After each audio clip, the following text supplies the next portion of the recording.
I just wanted to go back to you talking about the AMA. I know I've heard Dr. Andrew Wild talk how they used LSD in treating autism. I knew a guy that was autistic and regained his hearing when his brother gave him LSD when he was 12 years old. I believe the AMA does not want us to be healthy. They do not want us to have the tools. There's a book called Toxic Psychology about how the psychopharmacology is actually making people brain dead. And I think, if you go back in time, the original healers who used plants and herbs were burned at the stake as being witches because of the medical schools they had back then, and they were all men. They wouldn't let women in it, even though they had been the original healers. And right now, the FDA is doing this. They're trying to outlaw plants and herbs for healing, for anything. And this is vitamins, food supplements, everything. And like I myself, I don't take pharmaceutical drugs because they make me sick. And the only thing I have to use for my PMS is hemp, and it's the only thing that works. And we all have to be somewhat political and make statements to people and enlighten them and educate them as to what's really going on, because there's a whole world that could be opened up if we started using our plants and our herbs for healing again. Yeah, I agree.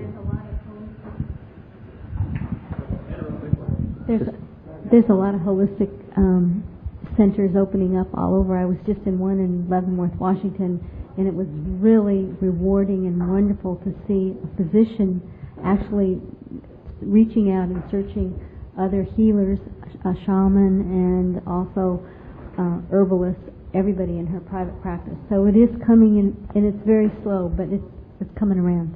And faster and faster. I think that's why the FDA right now is trying to do away with it, because it is growing. If you knew the legislation that is going on right now, they are raiding health food stores with guns and taking things out of there that, like aloe vera products.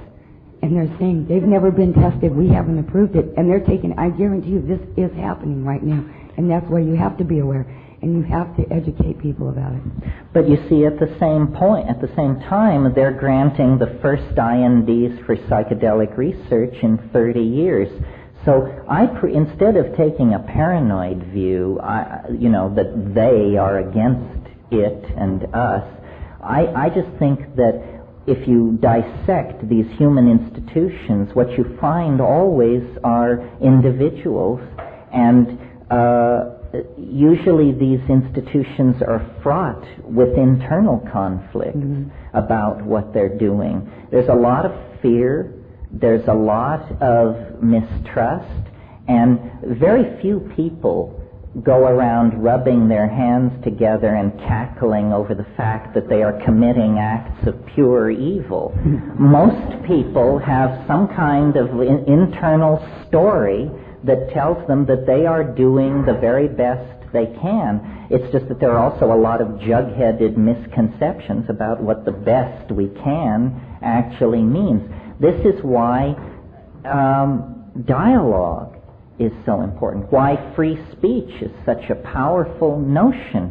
Let all ideas compete on a level playing field, and the correct points of view, I think, will emerge eventually. Well, that's why we need people like you out there educating. Good job.